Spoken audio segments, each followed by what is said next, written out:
I never expected my father's fist to land so hard against our dining table that the crystal salt shaker toppled over, spilling white grains across the mahogany surface like an early winter snow. My hand moves instinctively to my stomach still flat, no sign of the life growing inside me. The Sunday pot roast sits half-eaten on fine china plates, steam no longer rising from the carrots and potatoes. "You have 48 hours to leave this house," Father announces, his voice military crisp from 20 years in the Air Force. He straightens his collar as if preparing for inspection, or accept our appointment at the clinic in Denver. Mother dabs at her eyes with a linen napkin. "What will the church committee say?" she whispers, her gaze fixed on the painting of mountain peaks above the fireplace rather than meeting mine. Patricia Johnston's daughter just got engaged to that lovely dentist, and here you are. The dining room suddenly feels too small, the walls closing in. The chandelier light catches on Mother's pearl earrings as she shakes her head. I try to swallow, but my throat tightens, refusing to cooperate. "Rosalind, please," Father says, as if her tears are the most inconvenient part of this conversation. My sister Maeve sits perfectly still, her spine straight against the chair back, just like Mother taught us. Perfect posture, perfect grades, perfect Maeve. I notice her fingers tightening around her water glass, the only sign that this family implosion affects her at all. Yesterday morning plays through my mind like a reel of film. Dr. Winter's office with its pastel walls and outdated magazines. Her voice gentle but clear. "Elowen, with your particular uterine condition, you should understand terminating this pregnancy might leave you permanently unable to conceive again." The words had knocked the air from my lungs. I'd always imagined children someday, just not now, not at 19, not while unmarried and still living under my parents' roof. Not with Colin, who'd stopped answering my calls the moment I'd mentioned the word pregnant. I glance at the living room bookshelf where Father proudly displays Maeve's pharmaceutical textbooks. My daughter, the future doctor. He tells visitors, never mentioning my photography, scholarship, or the award my portrait series won last spring. My work hangs in the school gallery, but has never found a place on our walls. "I can't do what you're asking," I say, my voice barely above a whisper. I clear my throat and try again, stronger this time. "Not when it means I might never have children." Father's face reddens, a vein pulsing at his temple. "Then you've made your choice. You're no daughter of mine." The words slice through me like a blade, but something unexpected happens. My hands stop shaking. The trembling that began the moment I sat down at dinner and said, "I have something to tell you," suddenly ceases. A strange calm washes over me, as if my body recognizes what my mind is still processing. I've been cast out. I push back my chair and stand. The dining room falls silent except for Mother's muffled sniffling. I turn toward the stairs, toward my bedroom, and the life I need to pack into whatever bags I can carry. Maeve follows me, her footsteps light on the carpeted stairs. In my room, I pull my suitcase from the closet, the one we used for our family trip to Yellowstone 3 summers ago. I was Father's hiking buddy then, worthy of his smiles and approval. Maeve stands in the doorway, arms crossed. "You could still change your mind," she says, not moving to help as I begin pulling clothes from hangers. "Would you?" I ask, not looking up. She doesn't answer. I fold a sweater with mechanical precision, placing it in the suitcase. Then another, and another. My photography portfolio leans against the desk, too large to fit, too precious to leave. I'll have to carry it separately. With each item I pack, the reality solidifies. I'm not just losing my home, I'm losing my place in this family, the identity I've held for 19 years. Daughter, sister, honor student, church volunteer, all conditional roles, it seems, dependent on my ability to make choices my parents approve of. Maeve watches silently as I move around the room, collecting pieces of my life.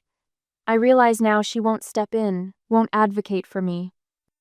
Her loyalty has limits, and I've crossed the line that separates the acceptable from the exiled. The truth hits me like a physical blow. Their love has always been conditional. I just never tested the conditions until today. Next day, I nearly drop my phone as the text notification appears, not from Colin, who hasn't responded in days, but from Maeve. I tap to open it, expecting words of support or at least sympathy. Instead, I see a screenshot, a conversation between Maeve and Colin. "Your sister needs to take care of this. I'm not ready to be a father." The room tilts sideways. My stomach lurches as the realization hits they've been talking behind my back. My legs buckle and I barely make it to the bathroom before retching into the toilet. The sour taste of betrayal burns worse than the bile. Kneeling on the cold tile floor, I scroll through more messages. Dates going back months. Pet names. Inside jokes. My sister and my boyfriend. No, not just my boyfriend. The father of my child. I wipe my mouth with trembling fingers and haul myself up using the sink for support. In the mirror, my face looks pale, almost translucent. The person staring back seems unfamiliar, a stranger whose life has just imploded twice in 24 hours. When I return to my bedroom, Maeve stands in the doorway, watching me fold shirts into my suitcase. Something about her posture seems different now, not just aloof but defensive. She holds her phone against her chest like a shield. "You saw," she says. Not a question. I keep folding, my movements mechanical. "How long?" Maeve steps into the room but maintains her distance. "Since February. 5 months. While I was taking extra photography classes, while I was helping Mom with church fundraisers, while I was falling in love with Colin, he was seeing my sister too. Did you know I was pregnant when you encouraged me to tell Mom and Dad?" The words taste like pennies in my mouth. Maeve looks at the ceiling, then the floor, anywhere but at me. "Colin told me 2 weeks ago. We discussed options." Options. The word hangs between us like poison. "Elle, be realistic. You're 19 with no job, no degree. How are you going to raise a baby?" She takes another step forward, looming over me as I sit surrounded by half-packed belongings. "Think about your scholarship, your future." My future. I laugh, but it sounds more like a sob. The future where my sister sleeps with my boyfriend while plotting how to handle my inconvenient pregnancy? Maeve flinches. "It wasn't like that." "Then what was it like?" I stand, needing to feel less small in this conversation. "We didn't plan to hurt you." Her voice softens with practiced sympathy, the same tone she uses when volunteering at the hospital. "Things just happened between us." "And then when he found out you were pregnant." "Things just happened," I repeat flatly. "For 5 months. Maeve's shoulders straighten, her perfect posture returning along with her conviction. "Colin and I have a connection. We want the same things: medical school, careers, a proper timeline for a family." The full weight of her betrayal crashes down. Not just an affair, a complete replacement. Maeve would be the proper girlfriend, the one with ambition that matches his. The one who wouldn't get inconveniently pregnant. "Get out," I whisper. "Elle. Get out." She backs toward the door but pauses at the threshold. "Mom and Dad are right, you know. This pregnancy will ruin everything you've worked for." After she leaves, I sit heavily on my bed, hand instinctively covering my stomach. Reality settles around me like dust. I have $267 in my savings account. No job, nowhere to go. I remember what my school counselor told Anna Peterson when she got pregnant last year. "Girls like you rarely finish high school, let alone college." Her voice had been kind but final, like she was delivering a medical diagnosis. My gaze falls on my photography portfolio leaning against the desk, the award-winning series that earned me a partial scholarship to the state university. Pictures I took of abandoned buildings reclaimed by nature beauty emerging from brokenness. How ironic that now seems. I flip through the pages, wondering if this is all that will remain of my dreams. Images frozen in time, capturing a future that will never materialize. As I close the portfolio, a small white rectangle flutters to the floor, a business card. I pick it up, running my thumb over the embossed lettering. Janice Thorne, Interior Design. On the back, handwritten in blue ink. "If you ever need me, call." No questions asked. Aunt Janice, Mom's younger sister who moved to Idaho years ago after some family disagreement nobody discusses. I met her only once, when I was 14. She had hugged me too tightly, her perfume smelling of sandalwood, and slipped this card into my hand when nobody was looking. I stare at the 10 digits of her phone number as the house creaks and settles around me. Through the wall, I hear my parents' muffled voices and their bedroomy father's deep rumble. my mother's softer responses. As I hold Aunt Janice's card in my trembling hands, I wonder if reaching out to family I barely know is safer than staying where I'm not wanted. Would you risk the unknown, or try to change minds that seem already made up? I check the time. 11:42 p.m. Not too late to call. Not too late to find out if "no questions asked" was a genuine offer or just empty words. My finger hovers over the numbers, ready to dial. Next morning, I wake to the sound of my father's voice on the phone in his study, the words drifting up through the heating vent like poisonous smoke. The digital clock on my nightstand reads 6:42 a.m. Yes, Robert, I'm afraid Elowen will be taking a leave of absence for health reasons. Father's voice carries the same tone he uses when announcing budget cuts at faculty meetings. We'd appreciate your discretion in handling this situation. My stomach twists, and I'm not sure if it's morning sickness or the realization that father is already erasing me from the world beyond our walls. Robert Kinselath, school principal and father's racquetball partner for 15 years. I press my ear against the floor vent, catching fragments as father continues. The photography scholarship application? Yes, perhaps best to set that aside for now. The air vanishes from my lungs. 4 years of portfolio building, of staying up until 2 a.m. perfecting prints in the school darkroom, dismantled in a single phone call. My future snatched away without my knowledge or consent. I pull myself from the floor and sit on the edge of my bed, hands shaking as I reach for the glass of water on my nightstand. The sound of mother's voice drifts up the stairs now, her telephone voice with its practiced warmth. Patricia, would you put Elowen on the prayer chain?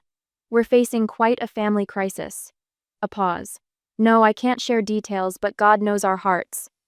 By sunset, every member of Riverton Community Church will know something terrible has happened to the Price family. The rumors will spread like wildfire through our small town, and I'll be burned to ash in their wake. My phone buzzes with a text. Colin, after 3 days of silence. Can we talk? I've been thinking. 20 minutes later, I stand in the backyard with my phone pressed to my ear, morning dew soaking through my slippers. The chill reminds me that winter is coming, and I have nowhere to go. I can get you $800, Colin says without preamble. My cousin in Denver knows a place. Dr. Winters told me I might never have children if I terminate this pregnancy. I say, my voice steady despite the tears sliding down my cheeks. That's not my problem, Ellie. I'm not ready to be a father. His voice hardens. Take the money or don't. Your choice. I hear voices in the background, laughter. Music. He's at a party while my world implodes. Did you ever care about me at all? The question escapes before I can stop it. The line goes dead. When I try to call back, my call goes straight to voicemail. I check social media to find he's blocked me everywhere. Just like that, Colin Hargrove has erased 3 years of my life as easily as deleting a photo. Back in my room, nausea hits me in waves. My limbs feel like sandbags as I try to pack. Each shirt I fold represents a memory I'll leave behind: school dances, hiking trips, family vacations to the lake house where I learned to water ski while father cheered from the boat. I rest my head against the cool wood of my dresser, fighting another round of dizziness. When it passes, I force myself to think strategically. Father keeps important documents in his fireproof safe: birth certificates, social security cards, insurance policies. I wait until mother leaves for her weekly hair appointment. The combination hasn't changed since I was 12. My parents' anniversary. 514. Inside, I find my birth certificate tucked between insurance policies, my social security card in a manila envelope, and my high school transcripts in a folder labeled Elowen Academic. These pieces of paper prove I exist, that I once belonged here. I slide them into my backpack alongside a photo album and the cash I've saved from birthdays and summer jobs. With trembling fingers, I pull Aunt Janice's business card from my wallet. The family outcast who moved to Idaho after a fight so legendary that no one speaks of it. The handwritten note on the back reads, "If you ever need me, call. No questions asked." I've never taken her up on the offer. Never had reason to until now.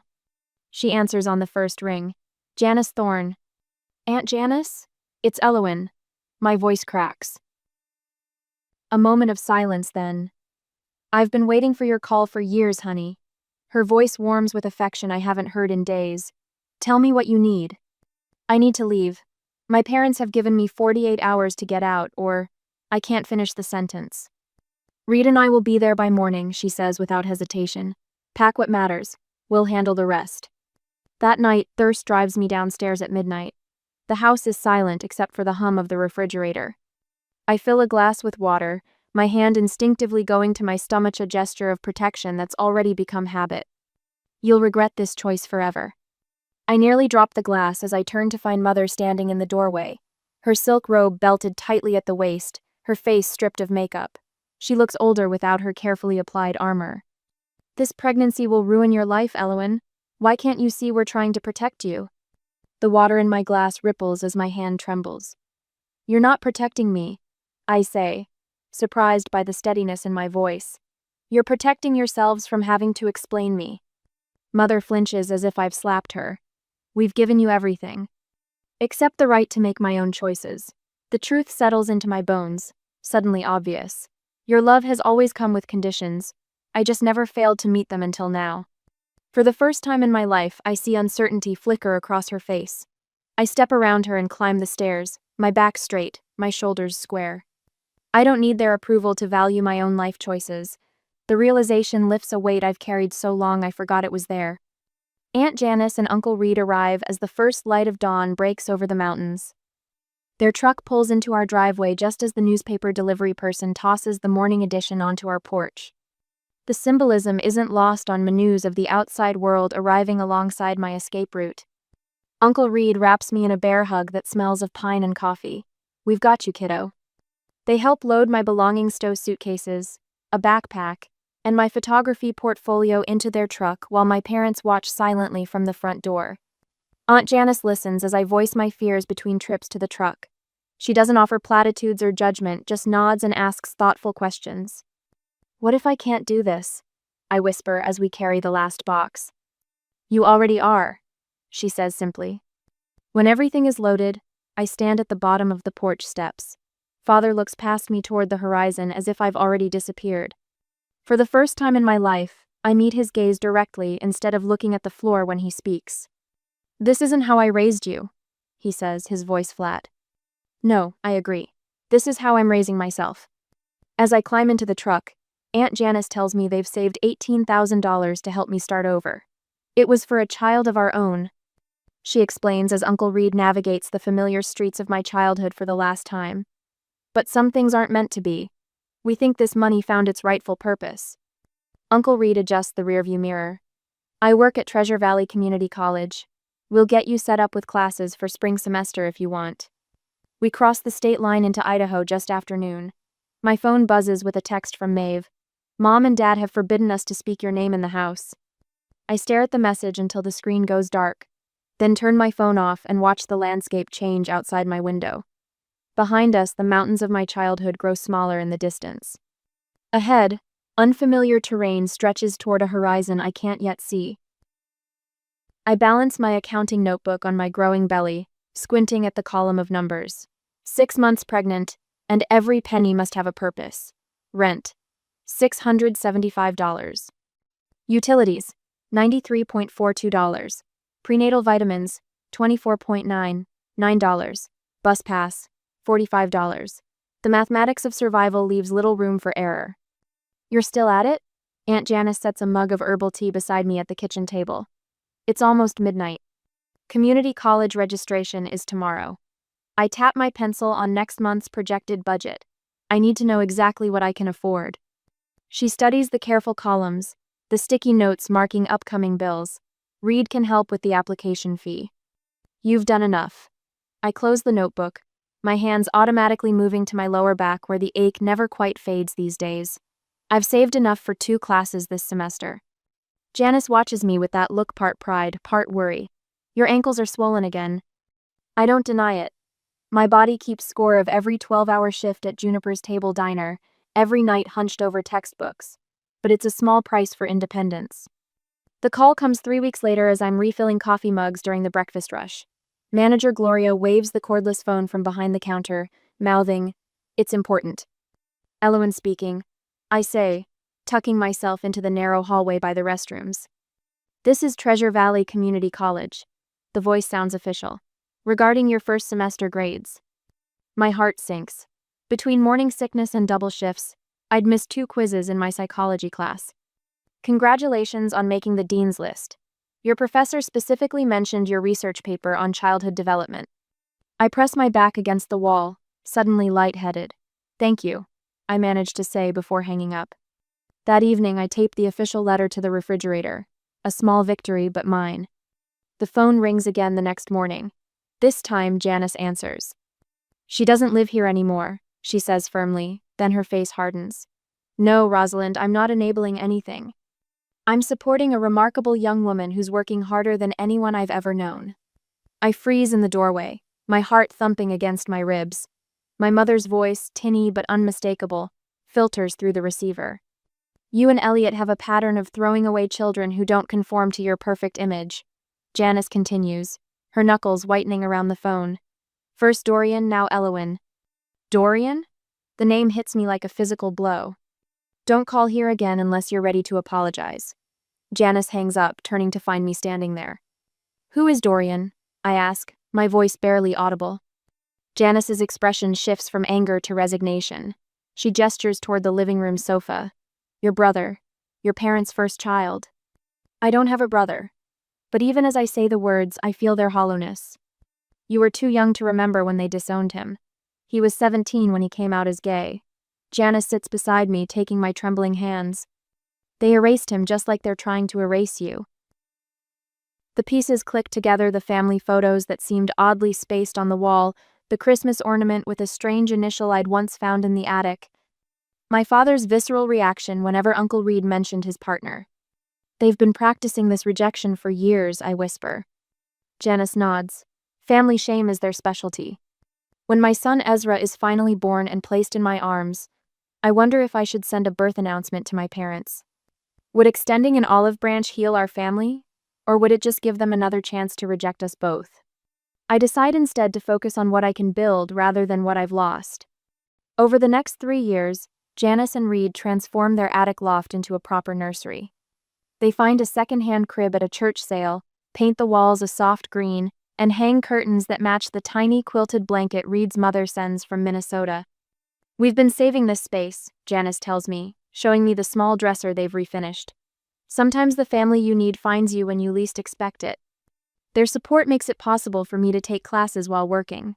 When Ezra begins toddling around, Gloria at the diner adjusts my schedule to match daycare hours. Professor Winters allows me to bring Ezra to office hours when my babysitter cancels. On the day I receive my associate's degree, with 3-year-old Ezra clapping wildly from Reed's shoulders, I feel the foundation of my new life solidifying beneath me. The call from Maeve comes unexpectedly on a Tuesday afternoon. Elle? Her voice sounds smaller than I remember. It's me. 3 years of silence, and now this. I heard you have a son, she continues when I don't respond. What's his name? Ezra. I wrap the phone cord around my finger, watching my son stack blocks on the living room carpet. He's 3. Does he look like you? A hesitation. Mom and Dad don't know I'm calling. Why are you calling, Maeve? She doesn't answer directly. Dad's running for state senate, on a family values platform. I almost laugh at the irony. Later that evening, Janice finds me sorting through a box of old photographs. I need to tell you something, she says, sitting across from me. I know how to contact Dorian Maddox, your brother. I look up sharply. Maddox? He changed his name. He lives in Seattle now. He's a writer. I hold her gaze, feeling something shift inside Meth, beginning of a new chapter. A month later, I spot them before they see me, father's military straight posture and mother's pearls gleaming beneath the pendant lights of the Juniper Mountain Resort lobby. Years of silence shattered by their unexpected appearance. My hands freeze on the guest registration tablet. Elowen. Father's voice carries that familiar command, though his smile seems forced. You look, well. Mother clutches her purse with white knuckles, her gaze darting around the elegant lobby as if searching for escape routes. We hope to catch you on your break. My coworker Talia gives me a questioning look. I hand her the tablet. Cover for me? 20 minutes. I lead them to a quiet corner of the restaurant, my heels clicking against marble floors. Not the trembling teenager they last saw, but the assistant manager who walks these halls with earned authority. What brings you to Boise after these years? I ask, remaining standing while they sit. Father clears his throat. I'm running for state senate. He straightens his tie. Family values platform. Mother produces a tissue-thin smile. We've come with a compromise. Family counseling sessions, presenting a united front during the campaign. Just a few appearances, Father adds. The voters appreciate reconciliation stories. And of course, Mother says, her voice dropping to a whisper, we're prepared to offer generous financial support for Ezra. I supply. Your grandson's name is Ezra. Father leans forward, his voice hardening.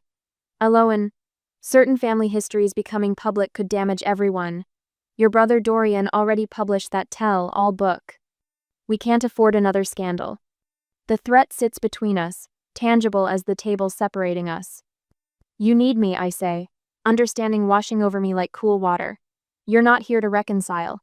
You're here to control the narrative. Father's jaw tightens. We're here to help you too. What are you earning here? 30,000? We can do better. I reach for my purse, removing my wallet. When I left, I had $267 to my name. I slide out a business card, placing it before them. I'm the assistant manager now. $49,500 annually, plus benefits. And I'm engaged to Selassie. You'd like him if you bothered to know him. I unlock my phone, revealing my background image Ezra in his baseball uniform, grinning with his front tooth missing. He is a straight-A student, loves dinosaurs and baseball. I swipe to photos of a modest 2-story home with blue shutters. We close on this next month. 3 bedrooms, good school district. Mother's eyes widen slightly. Father's mouth forms a tight line. I don't need your approval or your money, I say, my voice steady. I built this life without you. Father stands. You've made your point, but consider our offer. Family should stick together, especially in public. Like you stuck with Dorian?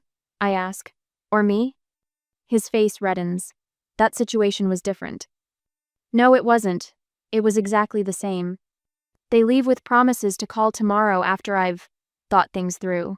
I watch them cross the lobby, Mother's hand trembling on Father's arm. That evening, I text Dorian. They came to see me. Senate campaign damage control. His response comes immediately. My book launches next week. Riverton Community Center. Come. The week passes in a blur of preparations. Silas keeps Ezra for the weekend while I drive back to my hometown for the first time in 7 years. Main Street looks smaller somehow. The mountains beyond still magnificent but less imposing than in my memory. Dorian's event packs the community center. I recognize faces from church, school, neighborhood people who'd whispered behind my parents' backs but never offered help when I needed it. Father and Mother sit in the front row, perfect posture, perfect smiles, perfect prices. Halfway through his reading, Dorian looks up from his memoir. I'd like to introduce someone special, my sister, Elowen Price. A ripple of whispers sweeps the room as he gestures toward me. Father half rises, but camera flashes from local news teams block the exits. Mother sinks lower in her seat. I walk to the stage on legs that somehow don't tremble. Dorian puts his arm around my shoulders. Elowen and I share more than parents. We share the experience of being discarded when we became inconvenient to the Price family image. The microphone feels cool against my palm when he hands it to me. I look directly at my parents. When I was 19 and pregnant, my father gave me 48 hours to terminate my pregnancy or leave. I left because the procedure might have left me unable to ever have children again. Something my parents knew but didn't care about. Father stands now, face flushed. This is a private family matter. No, Dorian interrupts. It stopped being private when you based your campaign on family values while having discarded 2 of your children. I continue, voice calm. Our family has a pattern. When Dorian came out as gay at 17, he was sent away. When I refused to abort my son, I was thrown out. Both times, the Price family image mattered more than their children. The cameras capture everything. Father's rigid back, as he finally pushes past reporters toward the exit, Mother's tearful collapse into her seat. The perfect family facade crumbling on local news as Father's campaign implodes. 2 days later, back in my hotel room in Boise, my phone buzzes with news alerts. Senate candidate Elliot Price resigns from campaign and principal position amid family scandal. Another text arrives from Colin, also silent for years. I've separated from Jessica. I'd like to meet Ezra sometime. I set the phone down, hands shaking with a mixture of anger and vindication. A soft knock at the door interrupts my thoughts. When I open it, Maeve stands there, her perfect posture finally broken. Tears stream down her face, carving tracks through her makeup. I didn't know where else to go, she whispers. I stand in the doorway, caught between the impulse to embrace her and the memory of her betrayal, wondering if truth can heal what it first destroys. Years later, I finally built my life the way I wanted to. At the present, the aroma of grilled burgers mingles with children's laughter in our backyard. I adjust the checkered tablecloth before arranging another platter of corn on the cob. This gathering feels nothing like the Sunday dinners of my childhood. No crystal salt shakers to topple, no silence thick enough to choke on. Need any help, Elle? Silas asks, flipping a burger with expert precision. His smile still makes my heart skip after 5 years of marriage. Just enjoying the view, I answer, watching Ezra chase his 4-year-old sister Lily through the sprinkler. Their squeals rise above the country music playing from our patio speakers. When Colin's parents arrive 15 minutes early as usual, I meet them at the gate. Margaret's arms overflow with wrapped packages. We brought a few things for the children, she says, eyes pleading for approval. I accept the gifts with a smile but set clear boundaries. Thank you, but remember our agreement: visits on holidays and birthdays, no unscheduled drop-ins. The words flow easily now, without the tremor that once lived in my voice. Behind her, Frank nods stiffly. They're trying, which is more than my own parents ever did. As evening settles, our mismatched chairs form a circle on the lawn. Janice raises her lemonade, her silver hair catching the patio lights. To found family, she declares. And to blood relatives brave enough to become chosen family, adds Dorian, nodding toward his husband. I stand, my pulse quickening as all eyes turn to me. While we're making announcements, I let my hand rest on my stomach, still flat but nurturing our third child. Silas and I are expecting again. The chorus of cheers washes over me. Janice pulls me into a tight embrace, whispering congratulations. Reed claps Silas on the back while Ezra dances in circles, thrilled about becoming a big brother again. I remember another announcement, another dining table, another hand protectively covering my stomach. But this time, there are no demands, no ultimatums, only celebration. When are you due? Asks Dorian's daughter Maya, her eyes wide with excitement. November, I answer, accepting the sparkling water Silas hands me instead of wine. Later, as lanterns glow against twilight, we gather for our annual Found Family Day tradition. Reed raises his glass. To the family we choose, and the truth that freed us. To truth, we echo, our voices blending into the summer night. After the guests leave and the children are tucked into bed, I find an envelope in the mail. Maeve's handwriting. My fingers trace the Denver postmark before opening it.